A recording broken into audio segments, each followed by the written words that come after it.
Se abre la sesión de la Comisión de Trabajo y Previsión Social del Senado de la República. Muchas gracias.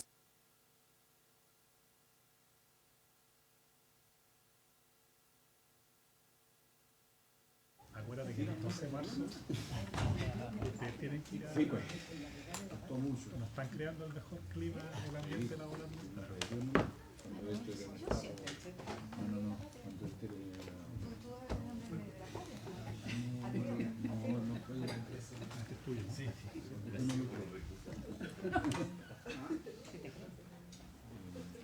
Secretaria, por favor. Presidente, no tenemos cuenta. No sé si quieren alguna cosa agregar los senadores y senadoras. Le ofrezco la palabra a los senadores si tuvieran algún punto varios. No tienen ninguno. Muchas gracias. Presidente, entonces hay que continuar con el análisis en particular del proyecto de ley que crea un nuevo sistema de subsidio unificado al empleo.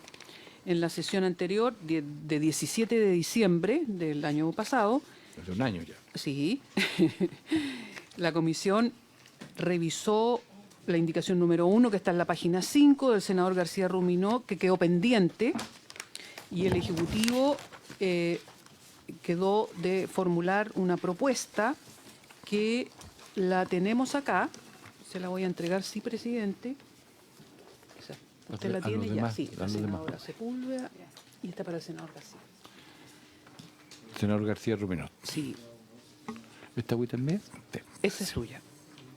El artículo 6, requisitos generales de acceso al subsidio unificado de empleo. En el inciso segundo, se establece que la persona trabajadora que postula al subsidio o por la cual una empresa formula una solicitud deberá acreditar que en el plazo de los 18 meses anteriores a su postulación registra a lo menos 6 meses de desempleo continuos u 8 discontinuos. Para estos efectos se considerará la información de la sociedad administradora de fondo de cesantía. El senador García Ruminó propuso agregar en el inciso segundo, además, otra opción que sería o bien 4 meses continuos inmediatamente anteriores a su contratación. El Ejecutivo presentó una indicación para agregar un inciso final nuevo al artículo 6 que diría lo siguiente, presidente.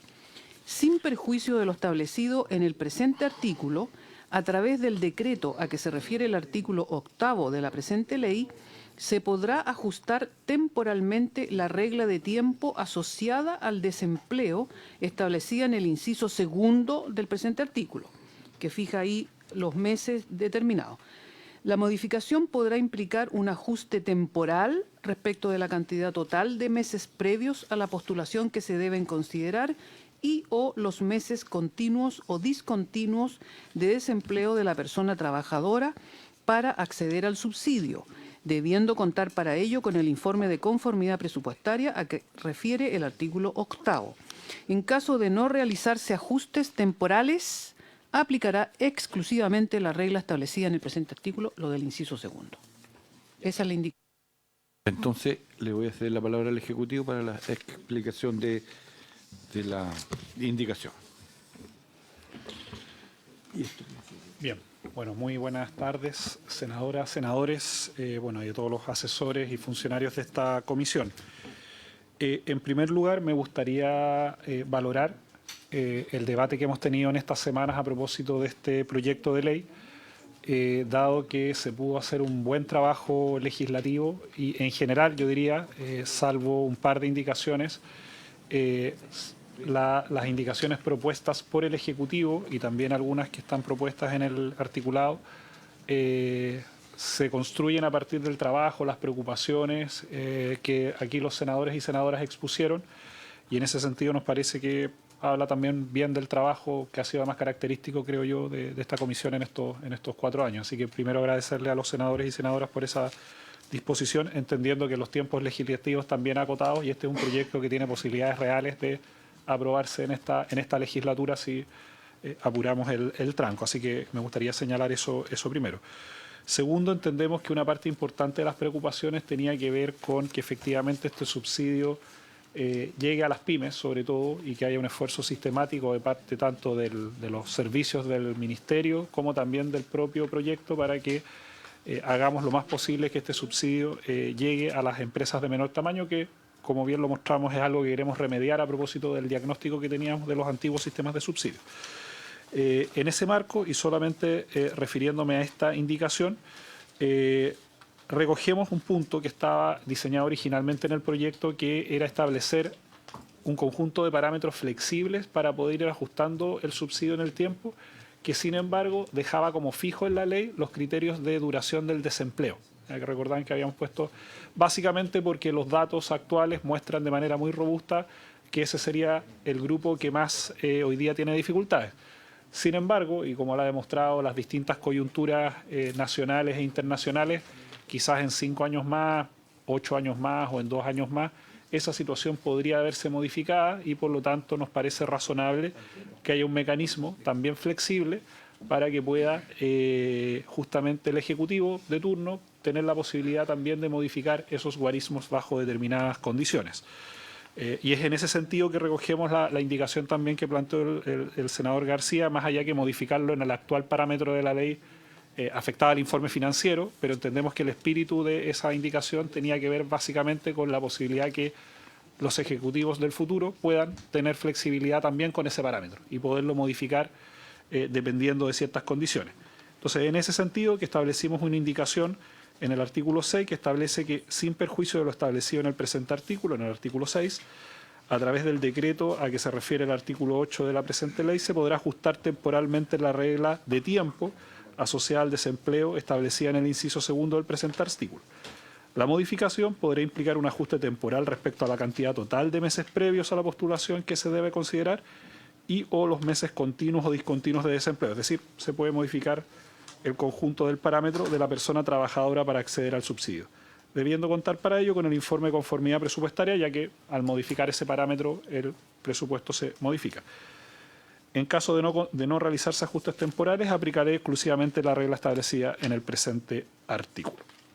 Entonces, a nuestro juicio, con esa indicación se recoge la preocupación respecto a que el Gobierno pueda modificar ese parámetro, entendiendo que podrían cambiarse los tiempos de desempleo de larga duración y con ello también recoger el espíritu de la preocupación que estaba establecida en la indicación del senador García en este artículo.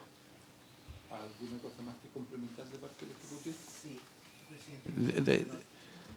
Es que le falta... Yo quiero en primer lugar agradecer la disposición del ministro de acoger la idea de hacer más flexible la posibilidad de incorporar trabajadores dependiendo su nivel de cesantía. Pero creo que sería importante que también nos explicara la modificación del artículo 8, porque son todas derivadas de la... sí, exactamente.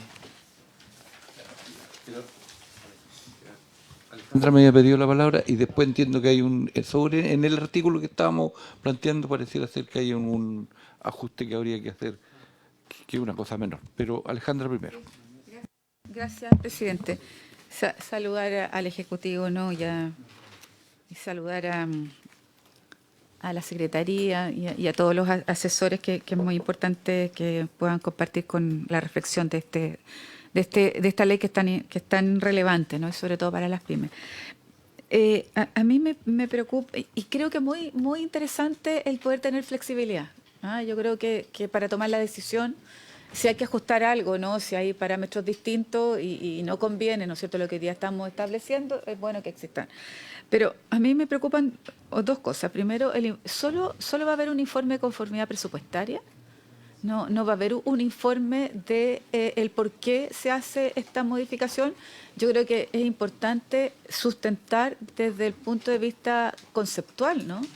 El por qué se está haciendo esto. Entonces, no solo si me alcanza o no me alcanza la plata, es por qué lo estoy haciendo, cuáles son las condiciones que se están dando. Y lo segundo, que como esta no es una modificación reglamentaria, es una modificación legal, una modificación al articulado, yo creo que es necesario que el Parlamento sepa el porqué. O sea, no creo que sea algo que el Ejecutivo tenga que hacer a puerta cerrada, indistintamente quién gobierne, sino entregar el informe tanto de la consistencia técnica como la consistencia financiera al Parlamento, a la Comisión de Trabajo, que es la que está aprobando esto. Entonces, yo tengo dos reparos en el articulado, entendiendo y agradeciendo la flexibilidad que yo creo que es necesaria para que sea práctico el subsidio, ¿no? Esta modificación, pero con esas dos observaciones, presidente.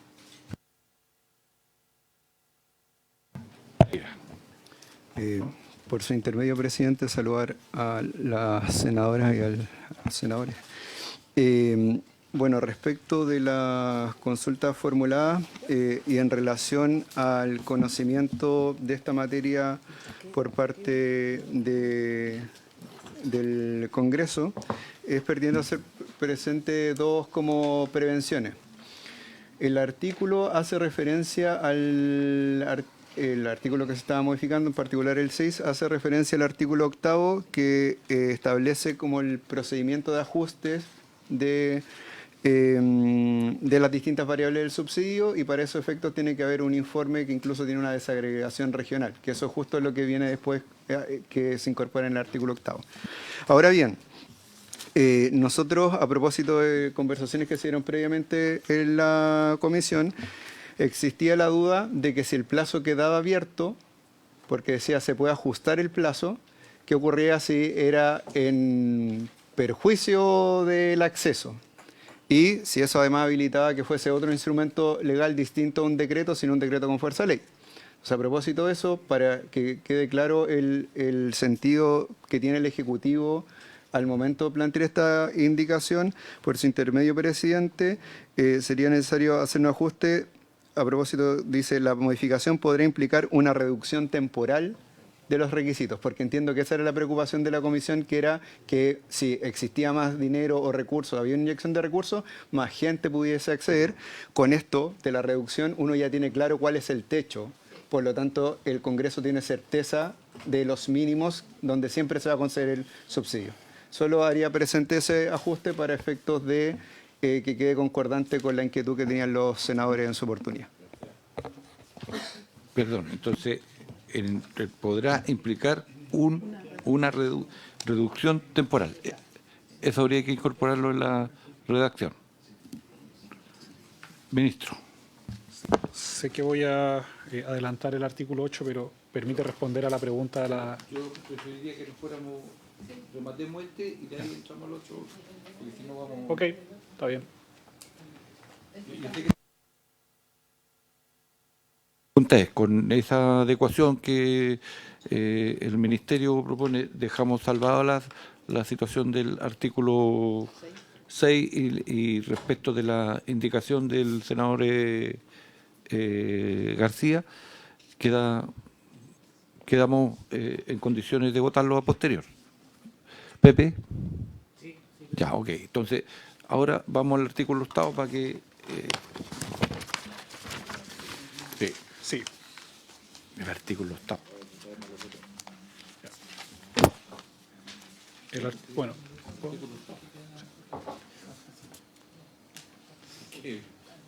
Recuerdo, ministro, se me pasó fugazmente por la mente. El artículo 8.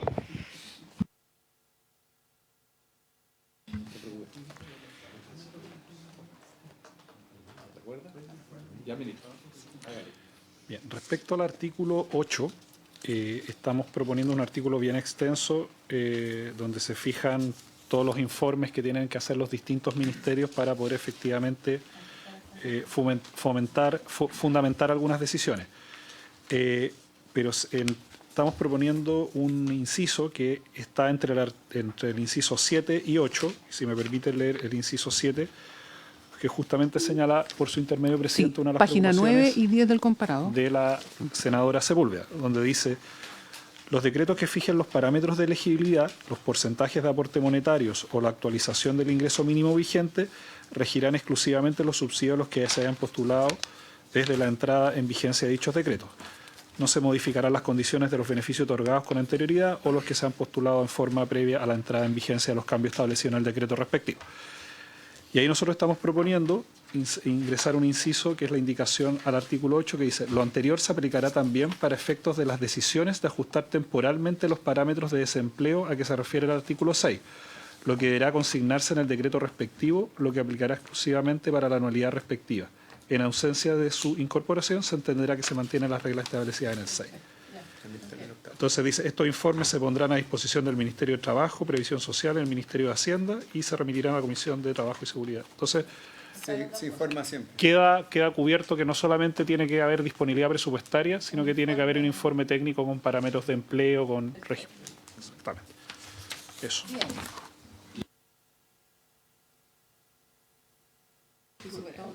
Entonces voy a poner en votación si es que no hay reparo respecto del artículo 6 y el 8º que tienen indicaciones del Ejecutivo. El artículo 6, a raíz de la indicación del senador García Ruminot, que la recoge el Gobierno y la adecua en una indicación. En votación, el artículo 6 en primer término. El presidente pone en votación entonces la indicación del Ejecutivo referida al artículo 6 del proyecto de ley. Senador García Ruminot, a favor. Senadora Carvajal, A favor. a favor. Senadora Sepúlveda, A favor. a favor. Presidente, A favor. a favor. Aprobado por la unanimidad de los presentes en la comisión. Y luego, presidente, hay que decir sí que después en el artículo 7 nos falta una propuesta del Ejecutivo, pero respecto del artículo 8º, que como ya vimos antes, empieza en la página, es largo, sí, página 7, página 8, página 9, con la indicación del Ejecutivo que el ministro explicó, se pone en votación entonces, presidente, también. Va a ser el inciso 8º en adelante. Así es. Senador García Ruminot, artículo a favor. Senadora Carvajal, A favor. a favor. Senadora Sepúlveda, A favor. presidente, A favor. a favor. Aprobado por unanimidad también esta indicación. Presidente, hay que devolvernos a la página 7. Respecto del artículo 7, se aprobó ya una indicación del Ejecutivo en la sesión anterior, del 17 de diciembre, pero el Ejecutivo también, en la página 7, presentó una indicación para reemplazar una frase del inciso segundo. Dice, en la frase, el nivel de vulnerabilidad socioeconómica podrá ser diferente entre grupos prioritarios y podrá considerar particularidades a nivel regional y nacional, que está aquí subrayado en la columna del medio, por la siguiente. El nivel de vulnerabilidad socioeconómica exigido para ser beneficiario podrá ser distinto entre los grupos prioritarios, teniendo como límite el rango señalado precedentemente. Con todo, para su determinación podrá considerar particularidades a nivel regional y nacional según datos que puedan ser aportados por los ministerios mencionados y sus servicios asociados.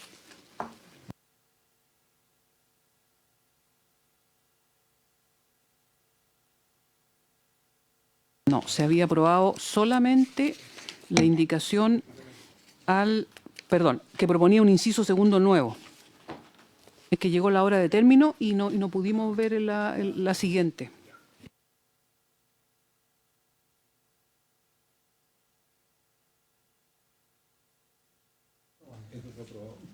Quedó pendiente esta modificación al inciso segundo que pasó a ser tercero.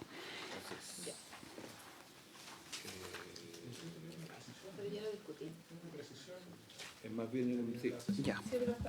Sí. lo explique.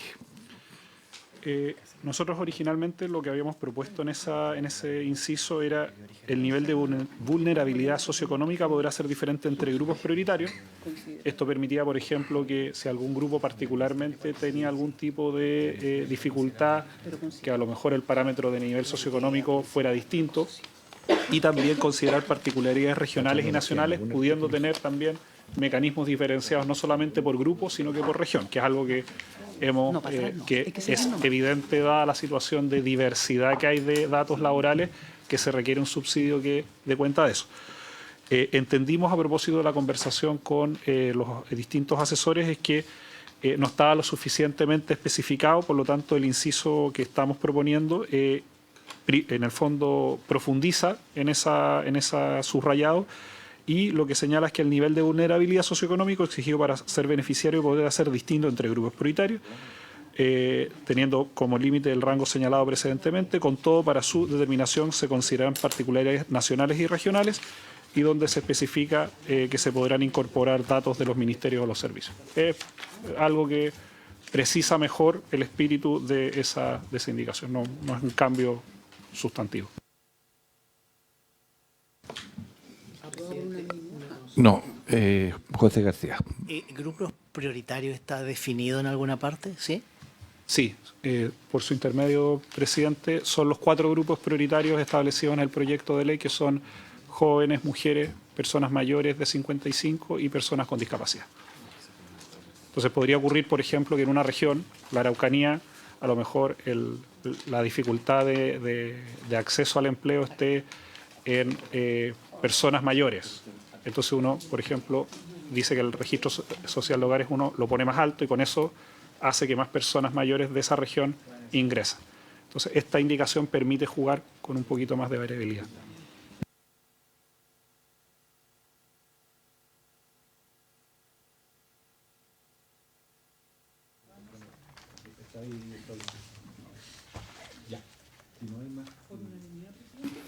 No preguntémosle a los senadores en la votación.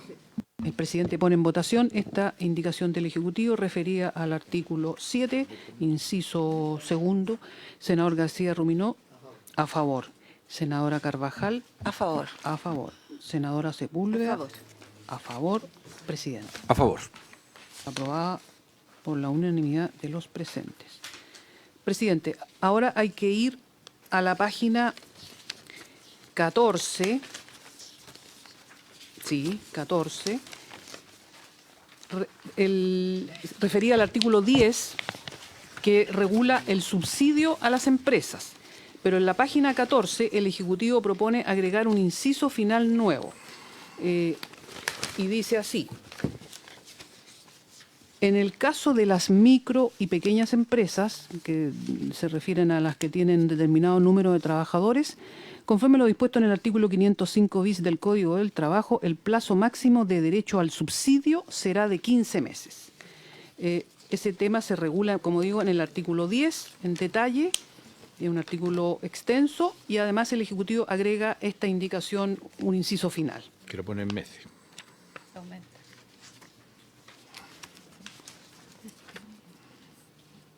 Aquí también está lo mismo de las personas con discapacidad. Es que el artículo 10 lo describe.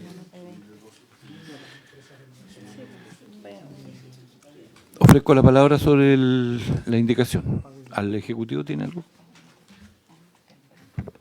Sí, poco lo que quisimos hacer acá, con las restricciones presupuestarias que teníamos del informe financiero, pero intentando, creo que es importante no solamente pensar en el presente de este proyecto, sino que entendiendo que aquí estamos haciendo una modificación a subsidios laborales después de más de una década, también es importante transmitir ciertas señales y por lo tanto ciertas preocupaciones de hacia dónde quisimos llevar el subsidio. Ustedes efectivamente nos plantearon una preocupación muy genuina, muy efectiva, muy sentida y además que es muy real respecto a que las empresas ni siquiera estamos hablando de las medianas, sino que las pequeñas y las micros tienen más dificultades para contratar.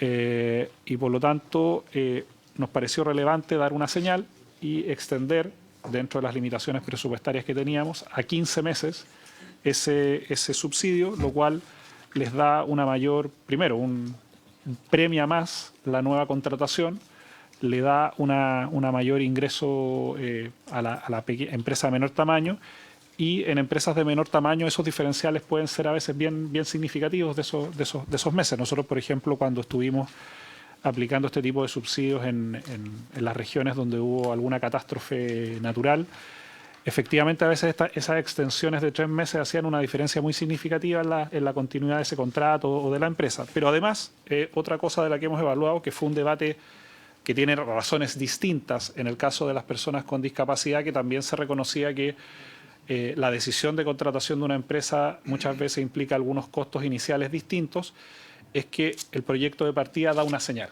Y en ese sentido lo que estamos haciendo es dar una señal a las empresas de menor tamaño y por lo tanto el proyecto desde el inicio reconoce que en este caso las MIPYMES tienen estas dificultades y evidentemente en la medida que para los futuros gobiernos pudiera haber mayor disponibilidad presupuestaria podría ser una línea que uno podría seguir profundizando. Pero es la forma en que pudimos recoger esta preocupación con las restricciones que tenemos del IF, pero entendiendo que una señal de inicio donde la MIPYME tenga un trato diferenciado permitiría establecer un estándar que en el futuro también se pueda seguir fortaleciendo.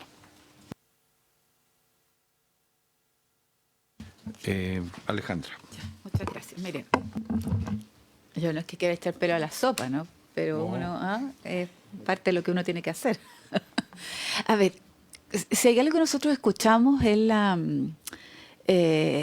audiencias, ¿no? De parte precisamente de las MIPYME, de los menos de 20 trabajadores. Y si hay algo que ellos planteaban era que en el fondo era engorroso, poco práctico, que al final las empresas más grandes, ¿no? El dueño de la empresa ni siquiera se daba cuenta de que se estaba ocupando un subsidio, de que el contador, ¿no es cierto?, lo que hacía es armar la nómina, hacer un clic y se ocupa el subsidio. Y eso es lo que no queremos. O sea, precisamente eso es lo que no queremos. Entendiendo que hoy día el estímulo, ¿no es cierto?, va a ser mucho más, más fuerte, más atractivo, ¿no?, en términos del aumento del subsidio. Entiendo el esfuerzo que se está haciendo con el mismo presupuesto, aumentar a 15 meses.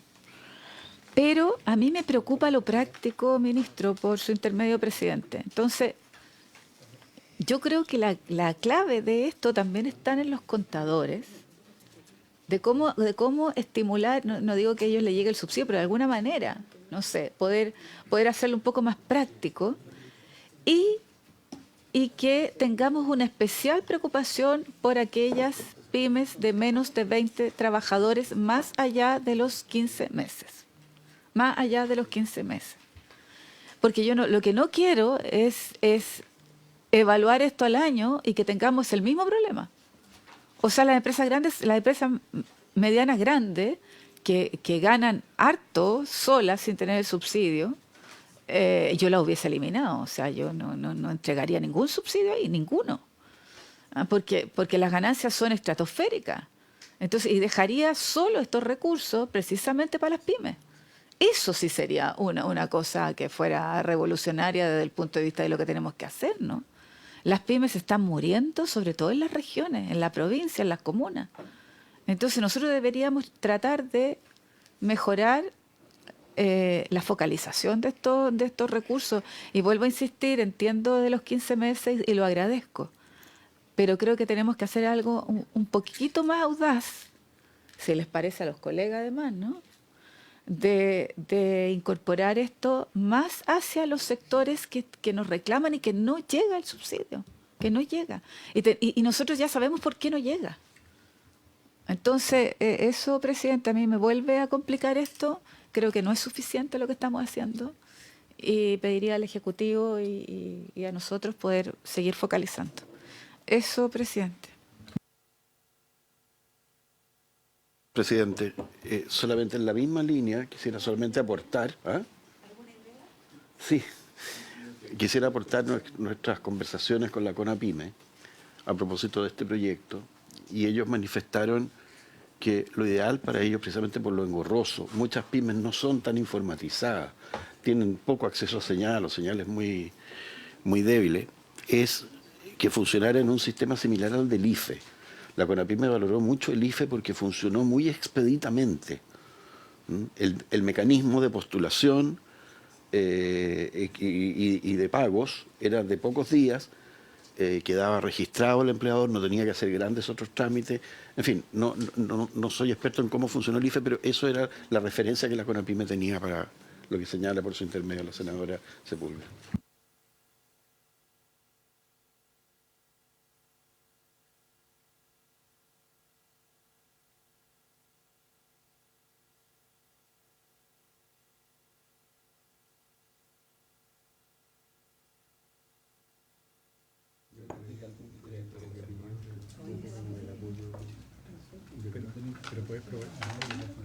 Loreto, por favor. La verdad es que este ha sido un punto bien debatido en todo el transcurso del proyecto. Lo vimos en la sesión que tuvimos el lunes anterior en Santiago, y era justamente donde hicimos el punto respecto a cómo se distribuían los recursos y a dónde iban a ir, de cierta manera, proyectados los subsidios a propósito de las grandes empresas y las pequeñas o micro. Y en ese contexto yo entendía que iba a haber una articulación que permitiera tener primero el dato por región. Ese tema no sé si llegó. Sí llegó. O se lo expusieron, no lo recuerdo, estoy... Sí llegó. Enviaron, perfecto. Pero tal vez la pregunta de fondo sería hoy día, es qué se proyecta justamente en tanto información, que es un tema, como bien se dice aquí, muy elemental. Si hay una proyección en el sentido de alguna campaña que se vaya a hacer dirigida, que se vaya a poner en camino a las seremías de economía, a las seremías del trabajo, etcétera, en cómo se va a aterrizar este proyecto y cómo va a ser el feedback, la información para ver cómo se monitorea. Y lo segundo, yo entiendo esta indicación que tiende, ¿cierto?, a extender el subsidio y que le da, además de las facilidades propias que contempla el proyecto y la liquidez de la cual hablaba el ministro la vez pasada, que es un incentivo para aquello. Pero de nada serviría, digamos, si no tenemos hoy día visualizado cómo va a decantar finalmente, si eso ya lo tienen estudiado, proyectado, si se puede saber, y qué hay respecto a la socialización de este proyecto, sobre todo en esta materia, que es súper elemental y que uno lo ha difundido en sus mecanismos propios, como en mi rol como senadora, pero quisiéramos saber si hay algo de eso ya que está contemplándose. Y si me permite, presidente, una cuestión bien accesoria, pero que cruza también cuando queremos generar espacios laborales. Hoy día hay un reclamo bien grande respecto a los pequeños productores que están hoy día siendo requeridos a generar una iniciación de actividades para poder vender productos, que se está levantando muy fuerte en las regiones porque es una limitación bien grande y que entra en vigencia ahora el 2026. Entonces, no sé si va a haber algo, si ustedes tienen algún conocimiento respecto a esa materia que nos pudieran ilustrar, porque está bien desesperada la gente que a veces con pequeñas producciones, que son hortaliceros, que son vendedores de feria y le están pidiendo impuestos internos general, claro, por ejemplo, la iniciación de actividad. Entonces, no sé si hay algo de eso que ustedes puedan informar. Gracias.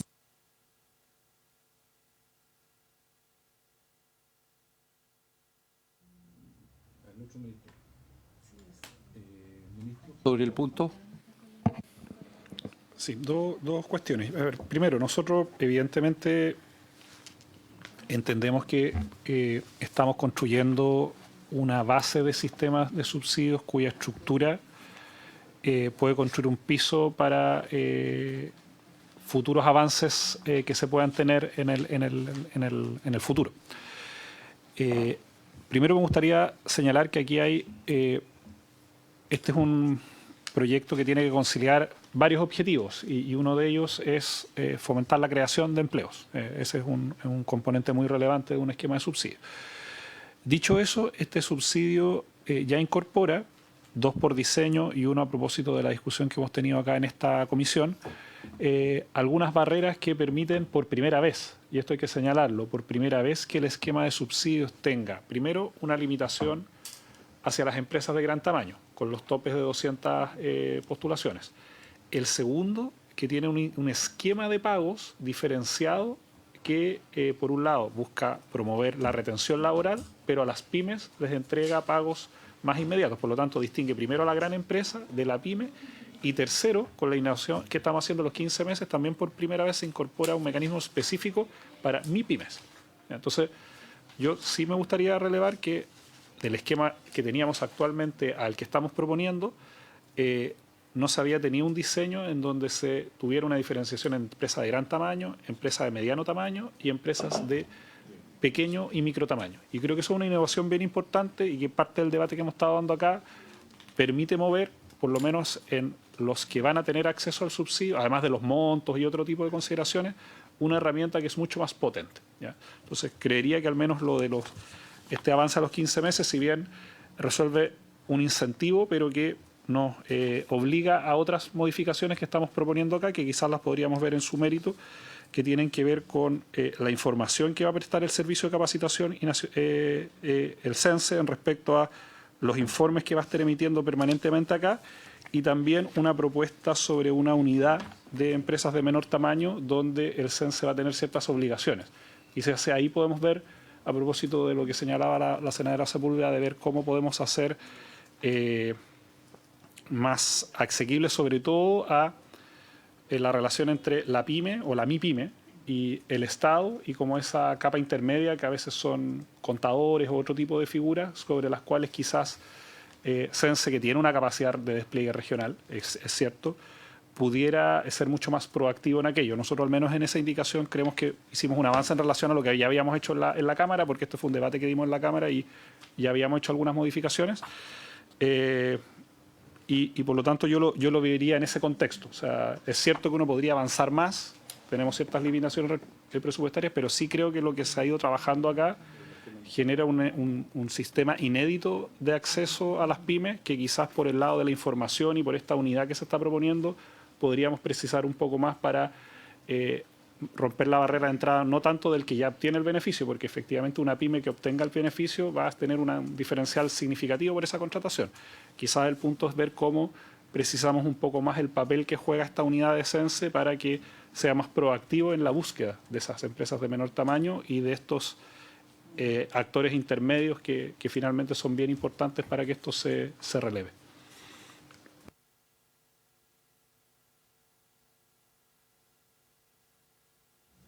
No podemos correr todos los... Yo entiendo que es un avance. Entiendo que es un avance, quizás porque mi relación con el CENSE siempre ha sido muy primaria, ¿no? Y el CENSE más bien es Ruta 5. ¿Ah? Entonces yo siempre distingo aquellas instituciones que son Ruta 5 de las que son transversales del país, ¿no? Que son Carretera de la Fruta, o sea, que entran al territorio, ¿ah? Que entran al territorio. Entonces, bueno, si no podemos hacer más, pero a mí lo del IFE me hace sentido, ¿eh? O sea, lo del IFE me hace sentido, de cómo hacemos esto más expedito hacia esos sectores. Entonces a mí, por ejemplo, si a mí me dijeran lo vamos a colocar en el PMG de esta institución en la página 43, ¿no es cierto? Que es como, bien, y tú estimulas a que los funcionarios vayan a buscar, ¿eh? las pymes que se necesitan. Pero siempre nos quedamos en alrededor de las capitales regionales, o nos quedamos alrededor de las capitales del... Yo no reconocí ninguna empresa de las poquitas que teníamos en la región. Entonces creo que no reconocí ninguna pyme que teníamos en la región. Entonces creo que ¿por qué tenemos que avanzar siempre a pasos tan pequeños? Teniendo la posibilidad de hacer... Bueno, eso, presidente. Bueno, sí, pero déjame a lo menos alegar de algo que tengo conceptualmente creo que es lo que hay que hacer. Bueno, pero avancemos, como dice usted, ¿no? Bueno, en votación entonces la indicación del Ejecutivo. Ya, el presidente pone en votación entonces esta indicación que agrega un inciso final al artículo 10. En el caso de las micro y pequeñas empresas, conforme lo dispuesto en el artículo 505 bis del Código del Trabajo, el plazo máximo de derecho al subsidio será de 15 meses. Senador García Ruminot. A favor. Senadora Carvajal. A favor. Vota a favor. Senadora Sepúlveda. A favor. A favor. Presidente. A favor. A favor. Aprobada por unanimidad de los presentes. Presidente, luego en esta misma página 15... el artículo 11, que establece los requisitos específicos para acceder al subsidio para las empresas, se establecen una serie de condiciones.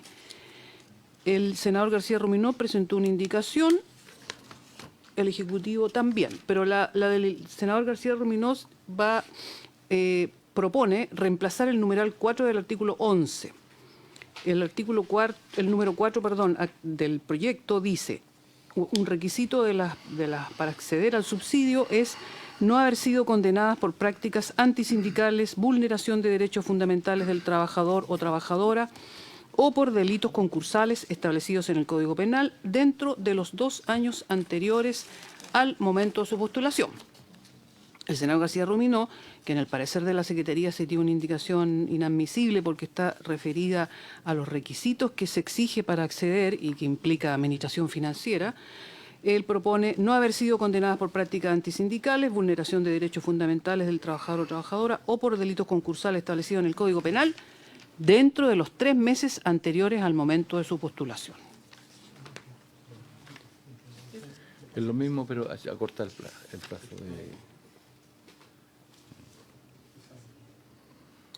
Ya.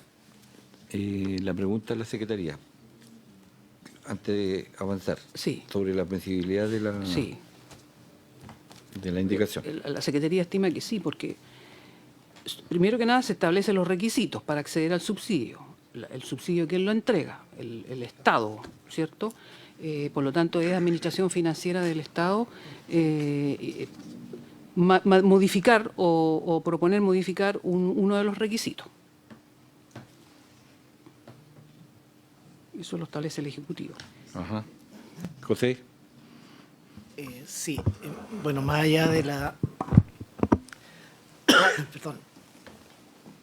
Más allá de la inadmisibilidad o eventual inadmisibilidad, yo creo que el tema de fondo es que a mí me parece que cuando entregamos este tipo de subsidios que buscan fomentar el empleo,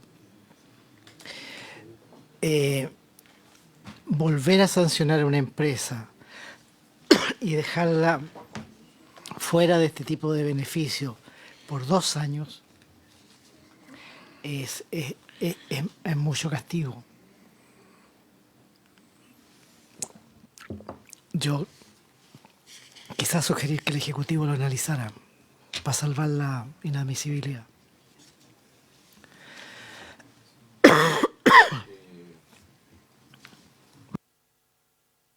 Mire, yo entiendo lo que plantea el senador García Rumino. Sin embargo, lo que nosotros tenemos que propender, ¿no?, con todos los proyectos de ley a que se respeten, ¿no?, los derechos de las y los trabajadores. Entonces, además, esto de haber sido condenadas, o sea, esto no es ni una presunción ni nada por el estilo, y cuesta harto, además, la condena por práctica antisindical. Entonces, creo que como uno a través de la ley entrega, además, señales absolutamente inequívocas en esto. O sea, aquí tenemos que respetar el derecho de los sindicatos, de los trabajadores, y además eso pasa por un tribunal laboral. Entonces creo que yo comparto con lo del gobierno y entendiendo lo que plantea el senador, pero además 3 meses me parece así como mucho. Entonces, para mí por lo menos tenemos que dar una señal de las propias leyes que nosotros hacemos aquí, que no se vulneren, ¿no? Eso, presidente. Gracias, presidente. Sí, yo concuerdo que el plazo puede ser arbitrario, puede ser 3 meses, 6 meses, no sé. La indicación tiene un fondo, ¿ya? Una empresa que es condenada por prácticas antisindicales es condenada a muchas cosas, ¿ya? De partida no puede participar por un tiempo determinado en compras públicas. Tiene recargos de indemnizaciones cuantiosos. Aparece en un boletín público. Entonces, no parece razonable que una condena tenga múltiples sanciones. Una condena por prácticas antisindicales ya tiene una sanción en una sentencia y se le condenó eventualmente a reincorporar a un dirigente despedido, por ejemplo, o se le condenó a pagar indemnizaciones muy recargadas. Ahora bien, un viejo profesor me enseñó que una de las peores cosas en materia laboral es mezclar las instituciones o establecer incentivos de una institución, de un instituto en otro. Esto es un proyecto que tiene como foco la contratación. No tiene como foco sancionar prácticas antisindicales, para eso hay otros mecanismos. La contratación que favorece a los trabajadores. Por lo tanto, no nos parece razonable extender una condena impidiendo que se ejecute una acción que va en beneficio de los trabajadores. Y finalmente, presidente, quisiera señalar que no hay ninguna evidencia que este tipo de sanciones disminuyan las prácticas antisindicales. Las prácticas antisindicales normalmente son el corolario de una pésima relación laboral por parte ¿Perdón? Sí, derechos fundamentales. Pero las prácticas antisindicales son el corolario de una pésima relación laboral en que probablemente tengan culpa sindicatos y empleadores, o externos incluso. Entonces, no parece que esto sea ni eficaz para evitar las prácticas antisindicales, ni, incluso por el monto del subsidio, ni que sea posible extender una condena per secula, porque cada vez que vamos a establecer un beneficio para las empresas, un beneficio tributario, qué sé yo, se va a incorporar esta norma. Entonces, ¿cuál es el límite? ¿Cuál es el límite de que nadie puede ser sancionado 2 veces por un mismo hecho? Eso, presidente. Sí, bueno, nos parece que es un debate atingente más allá de la inadmisibilidad de la indicación, pero quiero un poco transmitir cuál es la visión del gobierno en esto. Y más allá que quizás en este punto yo había dicho al comienzo de mi intervención, fui como bien transparente que en general yo diría que la gran mayoría de las indicaciones eran de acuerdo, pero habían en un par de puntos que quizás teníamos diferencias y creo que también es bueno poderlas precisar acá. Primero señalar que efectivamente para nosotros este es un proyecto de ley, está establecido en su diseño inicial, busca promover en trabajo, creación de puestos de trabajo, pero en condiciones de trabajo decente, y eso nos parecía un elemento relevante. Nosotros originalmente, en la indicación original, habíamos planteado que efectivamente, en caso de que la empresa hubiera sido condenada por estas prácticas, no solamente antisindicales, vulneración de derechos fundamentales o por delitos concursales, recibiera justamente la suspensión del pago de beneficio. Después de un largo debate que tuvimos en la Comisión de Trabajo, inicialmente nosotros habíamos planteado que las empresas de menor tamaño pudieran acceder a un curso de la Dirección del Trabajo por derechos fundamentales y conmutar la primera vez la sanción. Y finalmente lo que acordamos en la Comisión de Trabajo, que se construyó de manera unánime, fue que las empresas que estuvieran afectas a este punto 4 pudieran, lo señalan en el inciso posterior, con todas las empresas no se verán afectadas a la presente prohibición por condena de prácticas sindicales o vulneración de derechos fundamentales cuando acrediten respecto de las materias sancionadas que realizaron un curso con posterioridad a la sentencia respectiva ante la Dirección del Trabajo. Y ante la imposibilidad de que efectivamente la Dirección del Trabajo no tuviera esa disponibilidad de cursos, ingresamos una indicación adicional que señala que la que siendo requerida deberá impartir el curso de la empresa solicitante, por lo tanto obliga a la Dirección del Trabajo a realizarlo. Por lo tanto, lo que nosotros buscamos transmitir es que es una buena práctica laboral, que evidentemente en caso de esa vulneración el Estado no debiera estar promoviendo, al menos en el corto plazo, un beneficio de subsidio, pero entendiendo también que esa práctica se puede remediar y por lo tanto también uno puede incentivar un cambio en la conducta de esa empresa. Y es por ello que en la primera instancia, y eso fue por lo menos lo que se acordó en la Comisión de Trabajo de la Cámara, es que hubiera efectivamente la posibilidad que la primera vez se pudiera acceder a este curso y por lo tanto conmutar la primera sanción. Entonces uno genera un espacio para que efectivamente esto ocurra. Y dicho eso, ante la posibilidad incluso de que la Dirección del Trabajo planteara, no tengo cursos disponibles, no quiero dar el curso, bueno, la propia indicación que estamos presentando a continuación de la indicación del senador García apunta a que efectivamente la Dirección del Trabajo debe impartir este curso. Entonces, lo que por lo menos aquí en este punto planteamos era que efectivamente nos parece importante que el Estado promueva la creación de puestos de trabajo, pero que también las empresas tengan una conducta a propósito de esto. En principio a la Comisión le pareció que era un poco dura la indicación original del Ejecutivo. Nosotros nos abrimos justamente a la posibilidad de que la primera vez se pudiera acceder a este curso y ante la posibilidad de que hubiera una doble sanción, efectivamente la Dirección del Trabajo está obligada a impartirlo. Entonces, poco lo que nos hemos tratado de conciliar, poco para partir de la idea que esta no era la posición original del Ejecutivo, sino que es fruto de un debate que dimos en la Comisión, es que el Estado debiera promover mecanismos de creación de puestos de trabajo, pero en condiciones de trabajo decente. Entendemos que en muchos casos las empresas pueden tener dificultades para cumplir muchas veces este tipo de requisitos y por lo tanto establecimos esta posibilidad de acceso a cursos y con un mandato obligatorio de la Dirección del Trabajo. Entonces, eso fue lo que nosotros quisimos promover aquí. En la Comisión de Trabajo, si bien tuvimos algunas diferencias, fue una posición que logramos concordar.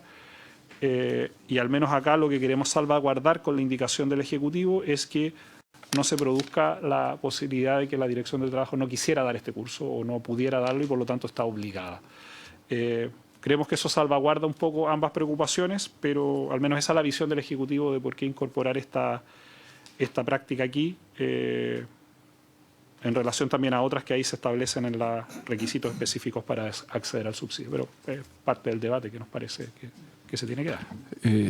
Sí, y está bien porque es cierto, hay que subsidiar, hay que incorporar recursos financieros para sostener el empleo, pero el empleo también tiene características, lo desarrollan personas y por lo tanto hay un escenario en donde se desenvuelve y por lo tanto hay derechos que garantizar por un lado.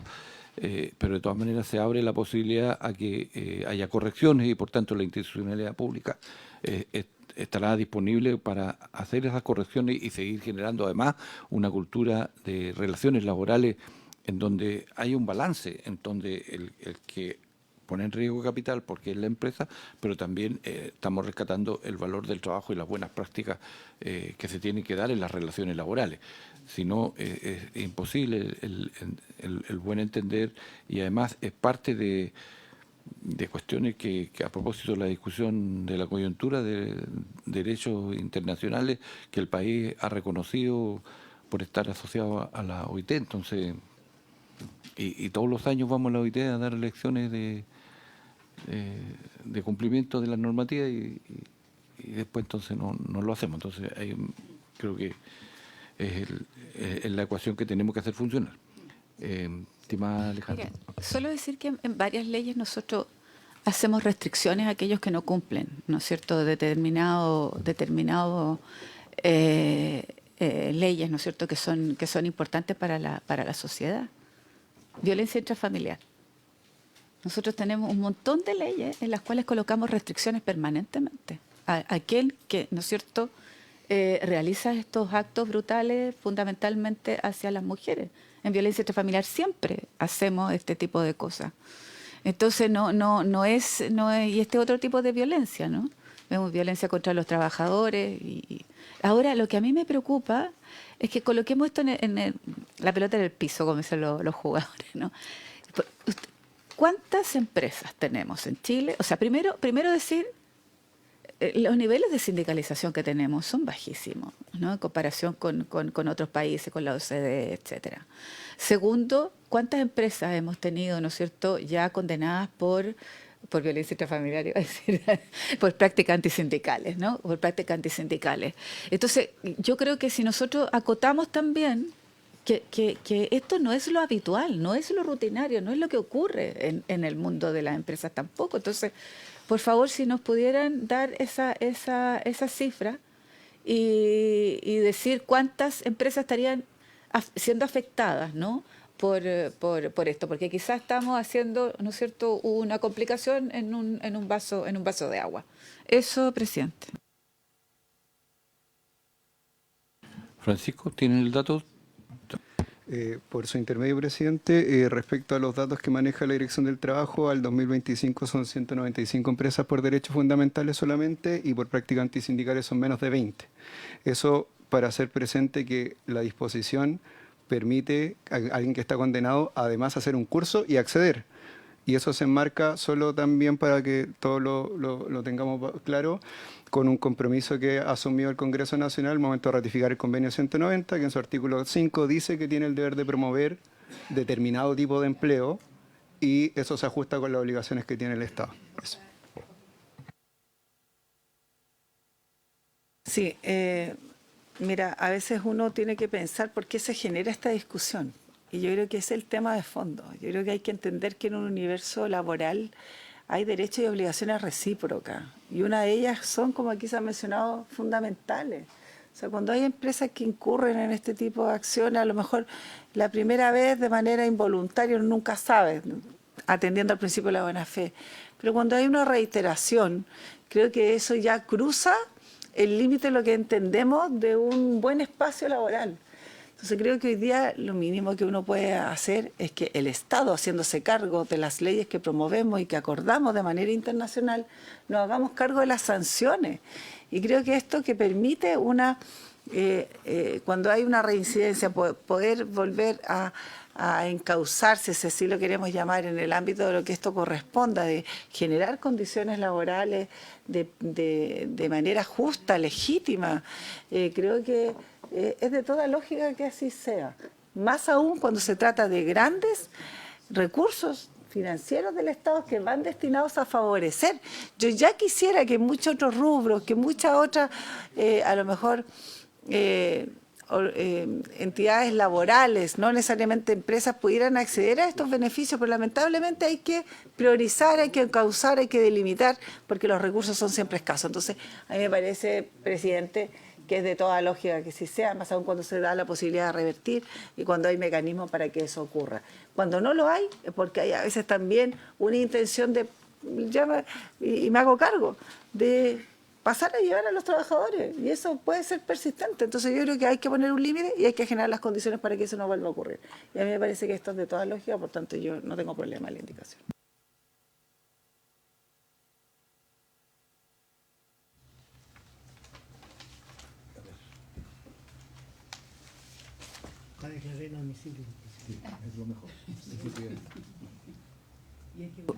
Tendríamos que votarla. Y luego, en la página siguiente, página 16, está la indicación del Ejecutivo, que la explicó ya el ministro, que está esta exigencia, ¿cierto?, no haber sido condenada por todo lo que se dijo, pero dice, con todo, las empresas no se verán afectadas a la presente prohibición por condenas de prácticas antisindicales o vulneración de derechos fundamentales cuando acrediten, respecto a las materias sancionadas, que realizaron un curso con posterioridad a la sentencia respectiva ante la Dirección del Trabajo, y se agrega la Dirección del Trabajo, la que siendo requerida deberá impartir el curso a la empresa solicitante. Y con eso se salva la situación. Y con eso se salva la situación. No es solamente Sí, no, sí, me parece una buena fórmula la que está aquí. Lo que yo quería solicitar era que hiciéramos un pequeño cambio de redacción, porque no se entiende esto de un curso con posterioridad a la sentencia respectiva ante la Dirección del Trabajo. ¿Por qué no decimos dictado por la Dirección del Trabajo? Y le agregamos la que siendo requerida deberá impartir el curso a la empresa solicitante. Porque el antes no se entiende si es obligación de la Dirección del Trabajo o si lo tiene que hacer la empresa, no sé, pues como... ¿Cierto? Sí. Claro. Claro. respectiva como dictado por la Dirección del Trabajo. ¿Eso es? Sí, yo creo, sí. Que sea él el encargado de habilitar nuevamente. Porque ese es el espíritu de la norma, además. Por eso ustedes le están dando la obligación de que... Entonces, para que la secretaria se coge de acuerdo ejecutivo, ¿cierto? Vamos a agregar lo que propone el senador García para que quede correctamente escrito y además entendible. Entonces, voy a poner en votación, declaramos inadmisible la indicación y pongo en votación la indicación del Ejecutivo. El presidente pone en votación, página 16, la indicación número 6 del presidente de la República. Senador García Ruminó, a favor, con la modificación a la redacción. Propuesta. Senadora Carvajal. A favor. A favor. Senadora Sepúlveda. A favor. A favor. Presidente. A favor con la modificación Con la propuesta modificación. por el senador. Aprobado. Ok. Presidente, luego hay que ir a la página 17 del comparado, artículo 12. El artículo 12 regula el límite del subsidio a las empresas por personas trabajadoras. La empresa podrá recibir el subsidio unificado de empleo con un límite máximo correspondiente a 200 personas beneficiarias, considerados los distintos grupos prioritarios del sistema. Si la empresa tiene más de 200 personas trabajadoras como potenciales beneficiarios y estos tienen disparidad en los montos de sus remuneraciones, se privilegiará a aquellas personas trabajadoras a que refiere el numeral 4 del artículo 3 y posteriormente a aquellas respecto de las que la empresa mantiene remuneraciones brutas mensuales superiores conforme lo disponga el reglamento a que refiere el artículo 9. Aquí el Ejecutivo propone agregar un inciso final que diga: el límite a que se refiere el inciso primero del presente artículo, que son los 200, ¿cierto? Sí. No se aplicará respecto de las personas trabajadoras que sean beneficiarias del subsidio, que cumpliendo los requisitos soliciten acceso a este, incluso cuando la empresa respectiva supere el límite máximo establecido en la presente disposición. Esto es cuando los trabajadores solicitan el subsidio. Es una... Disculpe. Dale. Esto lo solicitaron los equipos básicamente para precisar el alcance del subsidio y que los trabajadores no estaban limitados por esta limitación de la empresa, que lo podían seguir solicitando. Sí. Y además que se privilegia lo que dice que son personas con discapacidad. Está establecido en el punto 4.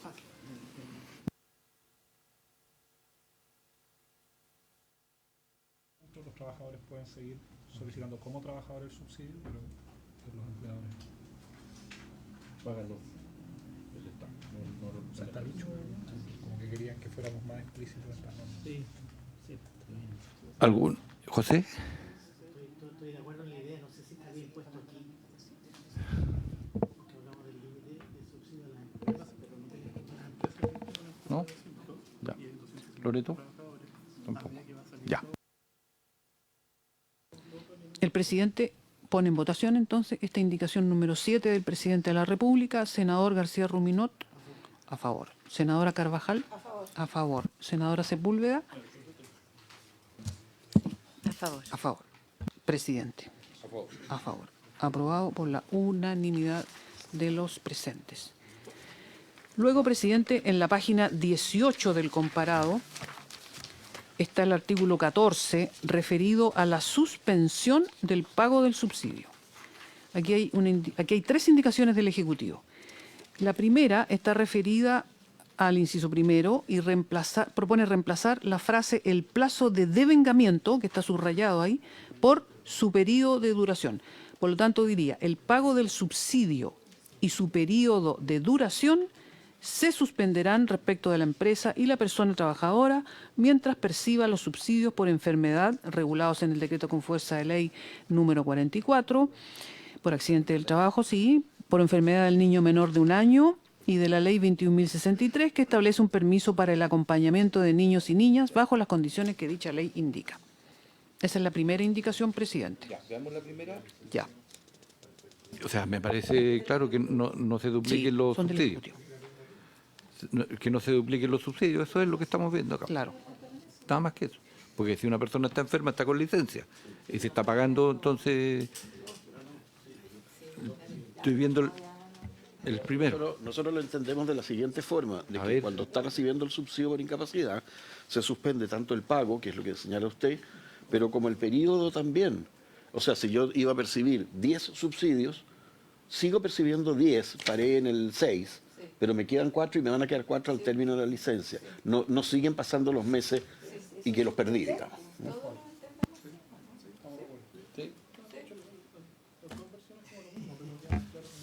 ¿Con su periodo de duración? Ya.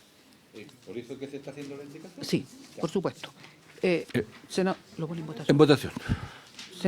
El presidente pone en votación esta primera indicación al artículo 14. Senador García Ruminó. Esta es la primera indicación. La primera. A favor. Senadora Carvajal. A favor. Senadora Sepúlveda. A favor. A favor. Presidente. A favor. A favor. Aprobada esta primera indicación. Luego, en la página 19, hay otra indicación del Ejecutivo en que también propone sustituir la frase "el plazo de devengamiento" por "el periodo de duración del subsidio". Las personas trabajadoras que se encuentren haciendo uso del subsidio por maternidad mantendrán el derecho a recibir el aporte monetario del subsidio unificado de empleo bajo las condiciones reguladas en esta ley. No obstante, respecto de las empresas, el pago y el periodo de duración del subsidio se suspenderán durante el periodo que se extienda el goce del subsidio por maternidad de la persona trabajadora respectiva. ¿Está? Ya. Votación.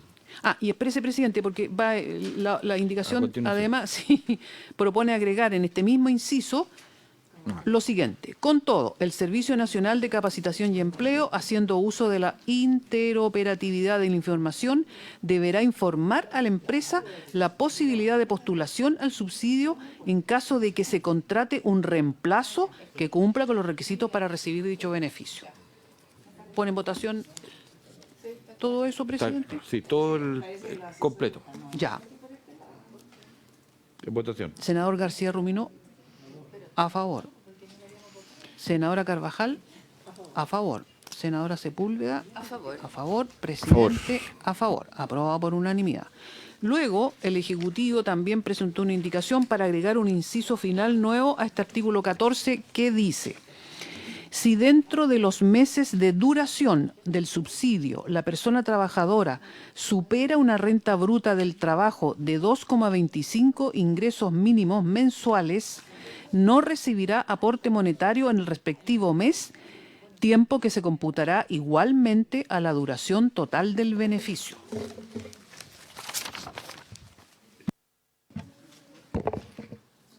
Esto es una aclaración del funcionamiento de la norma. Los equipos nos pidieron precisar que esto que estaba en el articulado se dejara explícito con esta aclaración que está puesta ahí.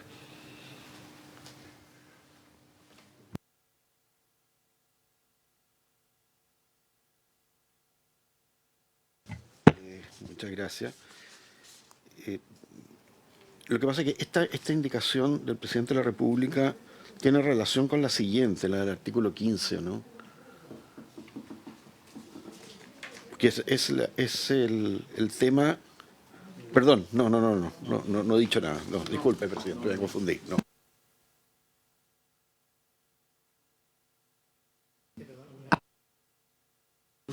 Por su intermedio al Ejecutivo. A mí me parece bien que si se trata de ingresos permanentes, uno tenga que suspender el beneficio. Pero si se trata de un beneficio temporal, por ejemplo, el mes que se recibe la gratificación,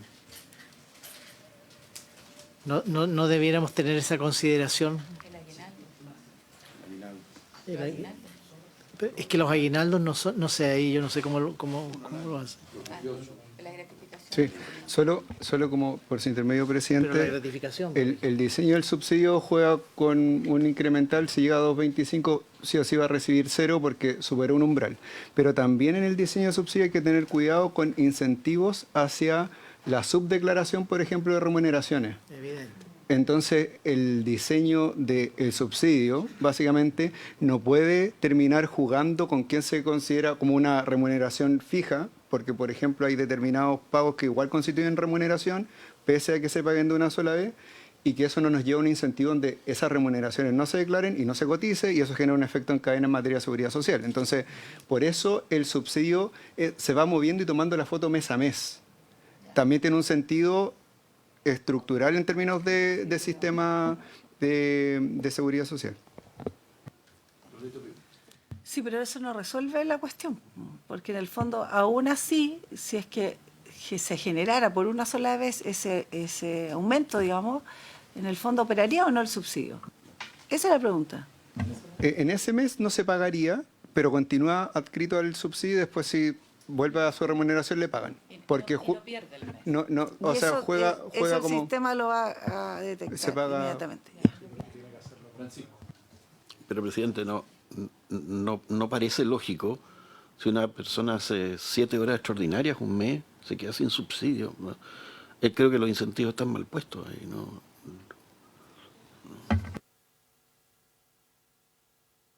Perdón que se genere una conversación bilateral, presidente, por su intermedio. El subsidio, como se ha señalado reiteradamente en la comisión, no es un subsidio que busque complementar ingresos, como tenía la lógica del resto de los subsidios. No busca que la persona vaya y uno le asegure un monto, sino generar incentivos para que más contratación, vaya a buscar trabajo, etcétera. El tema, podemos ponernos muchos casos específicos. ¿qué podría ocurrir en ese tipo de situación? Efectivamente, en ese mes, que esperemos que sea temporal, porque las horas extraordinarias debiesen ser una situación temporal y no permanente, que estén todos los meses, extraordinaria, como se señala. Entonces, esos efectos se producen por las dinámicas propias del mercado del trabajo. Eso también, por ejemplo, afecta a, eventualmente, en temas de la calidad del empleo. O sea, también tiene incentivos cruzados que nosotros creemos que hay que resguardar, y al menos el proyecto así lo hace, manteniendo a la persona también adscrita al subsidio en ese tipo de circunstancias que pueden ser excepcionales.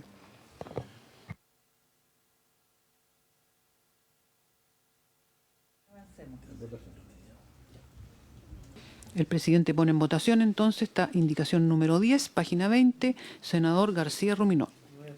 Se abstiene. Ya. Senadora Carvajal. A favor. A favor. Senadora Sepúlveda. A favor. A favor. Presidente. A favor. Aprobado por 3 votos a favor, 1 abstención. Presidente, luego está el artículo 15.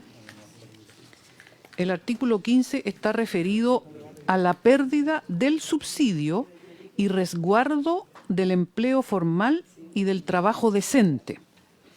Si la empresa beneficiaria no se encuentra al día en el pago de cotizaciones previsionales continuas de una o más personas trabajadoras, se le suspenderá el derecho a recibir el subsidio mientras no acredite que se encuentra al día en dicho pago. En caso de verificarse 2 meses continuos o discontinuos de cotizaciones impagas, se pondrá término al subsidio concedido. Inciso segundo, que aquí hay una indicación del senador García Ruminot, el inciso segundo del proyecto dice: si una empresa es sancionada administrativamente por infringir lo dispuesto en el inciso segundo del artículo 9 del Código del Trabajo, reincide en el incumplimiento de una determinada obligación laboral según el plazo dispuesto en el número 5 del artículo 11, es condenada por prácticas antisindicales, vulneración de derechos fundamentales de la persona trabajadora o por delitos concursales establecidos en el Código Penal, se entenderá que existe un incumplimiento a las finalidades de esta ley, en conformidad a lo dispuesto en el artículo 1, y cesará el aporte monetario que recibe. El senador García Ruminot repite el texto del Ejecutivo, salvo algunas menciones, pero establece que dentro de los dos, primero que nada dice, si una empresa es sancionada administrativamente por infringir, etcétera, etcétera, dentro de los 2 años contados desde la primera condena, el aporte monetario que recibe será reducido en un 50%.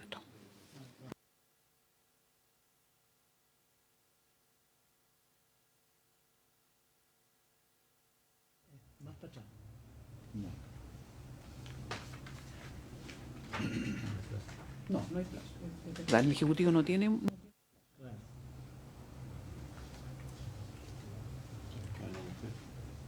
es pérdida. Lo que pasa es que este Ejecutivo dice que ese es el aporte monetario, nosotros es alguien que ya recibiendo los subsidios incumple, no es el que está postulando. Por su intermedio, presidente, esto hay que entenderle una lógica conectada. Una persona es condenada por esta situación, pierde el derecho, eso no obsta a que pueda ir a hacer el curso y volver a postular, porque entendemos que hay la necesidad de un cambio en la conducta y por eso se hizo el curso y se conversó ese aspecto en el primer trámite.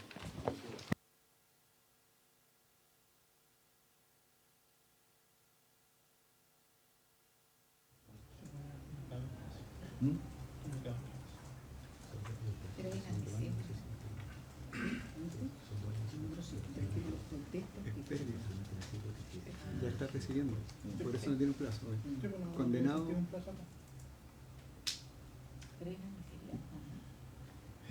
Además siguen admisibles.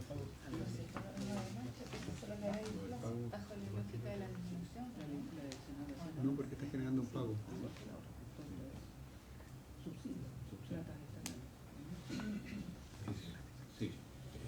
Estamos como en la misma situación anterior, si el senador lo sabe. Reduce en un... Claro, Sí. la indicación dice el aporte monetario se ha reducido en un 50%.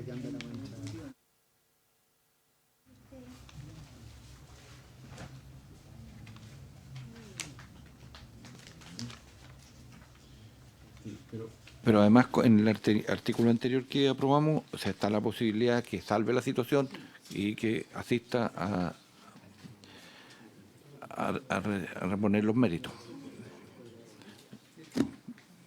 Yo no vería inconveniente porque esto es coherente con lo que aprobamos hace 2 minutos. ¿Sí? El texto aprobado en general señala si una empresa es sancionada administrativamente, etcétera, etcétera, o reincide en el cumplimiento de una determinada obligación laboral, cualquier obligación laboral. O sea, la ventana estaba 10 centímetros más abajo de lo que correspondía, se queda sin subsidio. ¿Cualquier obligación laboral? Por su intermedio, presidente.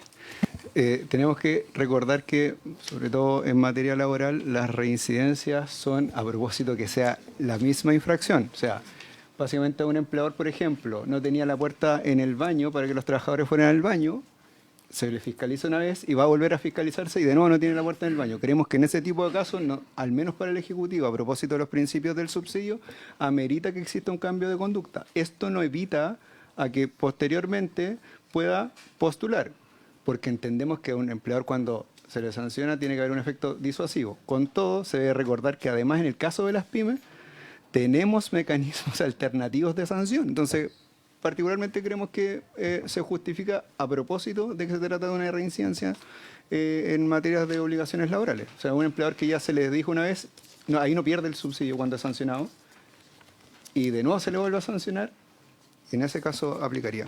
Esto aplicando las reglas de reincidencia asociadas a los plazos establecidos en el Código del Trabajo. Sí. ¿Por qué no, ¿Cuál no sería? parecería más lógico poner la reincidencia en cumplimiento reiterado de obligaciones gravísimas?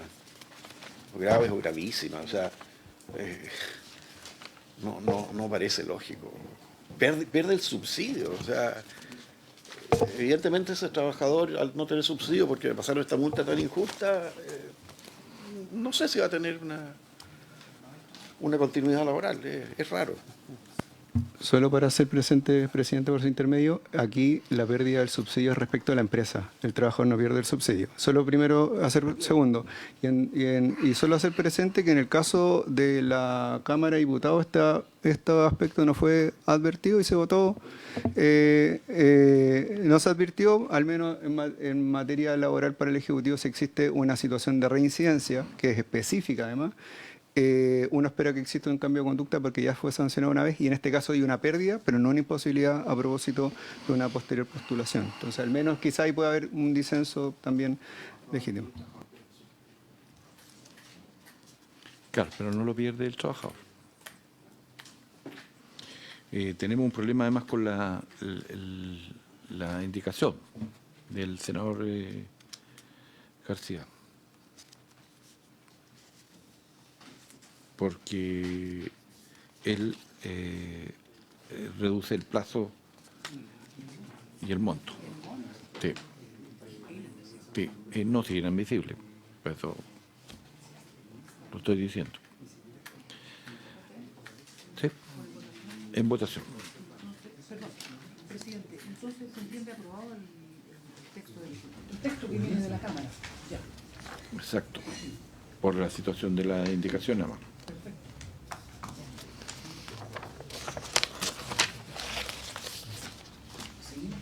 Seguimos.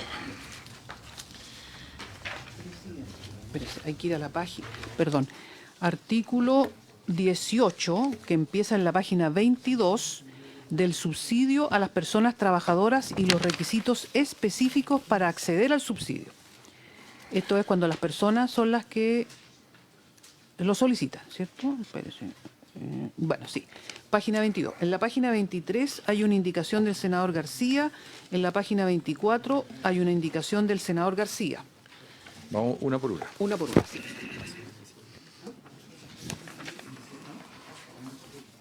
Ya. Artículo 18, entonces, del subsidio a las personas trabajadoras y los requisitos específicos para acceder al subsidio. En página 22 empieza, se detalla todo lo que significa, los montos que pueden percibir, etcétera. Los tramos. Los tramos. el senador García Ruminó presenta una indicación para reemplazar el inciso, ahí en la página 23 está. Si dentro de los meses. Sí, si dentro de los meses de duración del subsidio la persona trabajadora en un mes determinado supera una renta bruta del trabajo de 2,25 ingresos mínimos mensuales, se mantendrá adscrita a este subsidio. Hay que decir que el texto aprobado en general dice, pero no recibirá aporte monetario en el respectivo mes, el que se computará igualmente a la duración total del beneficio que ya fue aprobado, presidente. El senador García, aquí es donde varía, dice, y continuará recibiendo el aporte, en tanto dicha alza de la renta bruta se haya debido a un factor ocasional, como la remuneración por hora extraordinaria, gratificación legal o bonos parcializados o aguinaldos, entre otros. Esto es inadmisible, presidente, también. Sí, y además que habíamos establecido anteriormente que había una fórmula de estar chequeando permanentemente los ingresos que cuando variaban, y si esto alcanzaban los 2,25 ingresos mínimos mensuales, se excluía del subsidio. Cuando bajara nuevamente, o sea, porque no queda excluido del subsidio. Lo que pasa es que en el momento en que supera los 2,25, ahí cae. Tenemos un problema con la indicación nuevamente desde el punto de vista de la admisibilidad. Y tenemos esa la indicación número...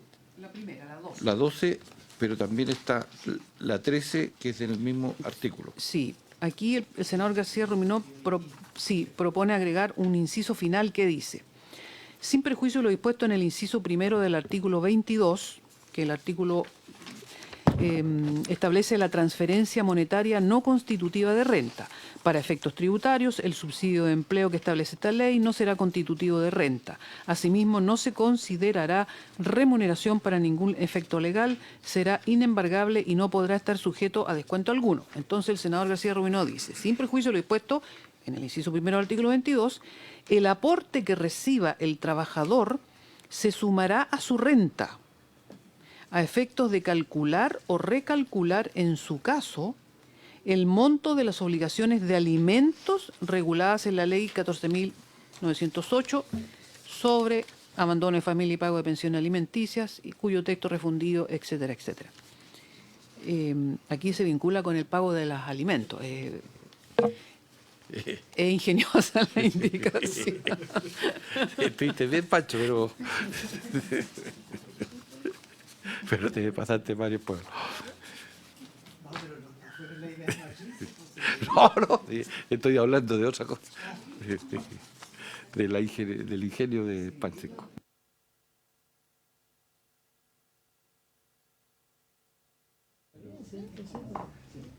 ¿Qué le voy a tomar? ¿La quiere explicar?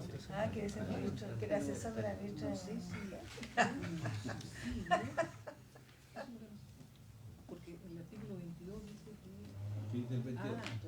Lo que pasa, claro, el artículo 22 en el inciso primero dice, para efectos tributarios, el subsidio de empleo que establece esta ley no será constitutivo de renta, por lo tanto no paga ningún impuesto, no se considera remuneración para ningún efecto legal, será inembargable y no podrá estar sujeto a descuento alguno.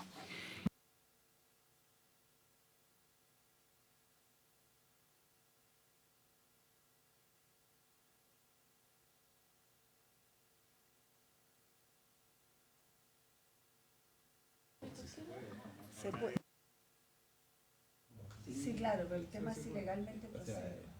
La pregunta es si legalmente cabe el problema no es el fondo.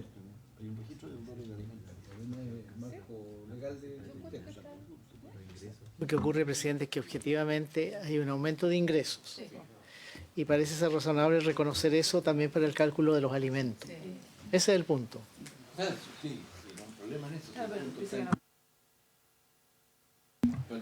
En términos de operatoria, presidente, por su intermedio, al establecer que es para calcular o recalcular, tiene que ver a propósito de determinar los ingresos del deudor. Por lo tanto, a propósito de los ingresos del deudor, los tribunales tienen que solicitar la información respectiva, aportarse la información respectiva de que se está recibiendo este dinero y al menos en el IPS existen los registros operativos para eso. Entonces, en términos de la operatoria de los tribunales, podría operar. O sea, podría solicitarse que se acredite las transferencias asociadas a... Sí, a mí me parece que el objetivo es súper loable, legítimo, lo compartimos todos, solo que me queda la duda porque, no solo desde el punto de vista legal, porque él podría discutir que efectivamente eso no es renta, por tanto no pudiera hacerse valer ese monto como para aumentar eventualmente una pensión de alimento, para pago, etcétera.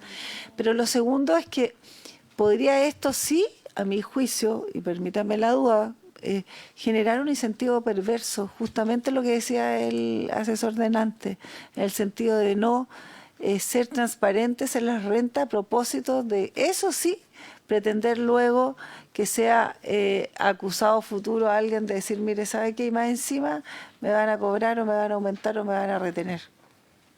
Lo dejo de manifiesto. Si lo podemos dejar pendiente, si no sé, no, quedo de la duda yo. Que no es problema. No, que sí es problema, porque le dije que era muy ingeniosa la indicación, pero habría que echar como una otra vista. Podríamos revisar. Dar una vuelta, sí. Dejémoslo pendiente. Sí. Vamos a revisar. Pero es que si no vamos a dejar el... La idea absoluta. La idea fue...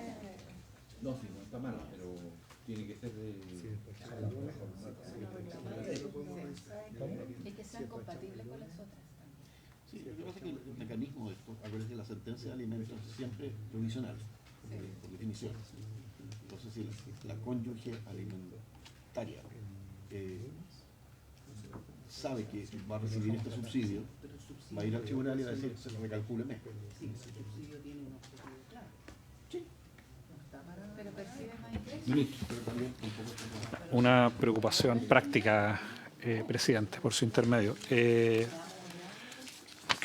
nos quedan, entiendo, como 4 artículos para despachar. Evidentemente, yo lo planteé al inicio, nosotros este es uno de los proyectos que creemos que tiene mucha posibilidad de ser aprobado, dada su transversalidad, que fue aprobado por unanimidad en la Cámara. Igual nos va a quedar un tercer trámite por las adecuaciones que hemos hecho, entonces nosotros podríamos, entendiendo que estamos en el tiempo, nosotros nos podríamos comprometer a revisar este artículo con más profundidad, pero quizás, y ahí la solicitud del Ejecutivo, del compromiso que el lunes pudiéramos despachar el proyecto y así poder continuar. Que nos quedan 4 artículos, yo diría que es como, y ya no hay ninguno polémico.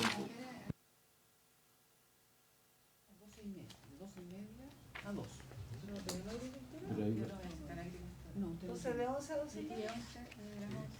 Está bien, pero no está muy bien, yo también vengo más lejos, pero... Y Pepe más lejos. ¿A las 11? A las 11, ya, Quedan 4 artículos. A las 11 y le pediría que revisaran este que estamos en discusión y a las 11 nos juntamos el lunes para despachar. Hagan la solicitud. Oiga, una solicitud antes que terminemos la sesión y que tiene relación con la sesión del día lunes, a ver si se podrían enviar las invitaciones también a la Federación de Manipuladores de Alimentos de Ñuble, que está ahí, y también al profesor, que no sé si quedó el profesor de la Universidad de Concepción, que fue el que concurrimos con el senador Saavedra a una reunión con él, a ver si se pudiera cursar pronto, Pilar, para que... Claro, también se conectaron. Esa es otra sesión Hay que preguntarle. Sí, Hoy día estamos todos entonces vamos a tener una de las manipuladoras de alimentos de las 12:30 para allá. me parece. Por haberse cumplido. Entonces, por haberse cumplido el propósito para el cual fue citada esta sesión, esta se levanta.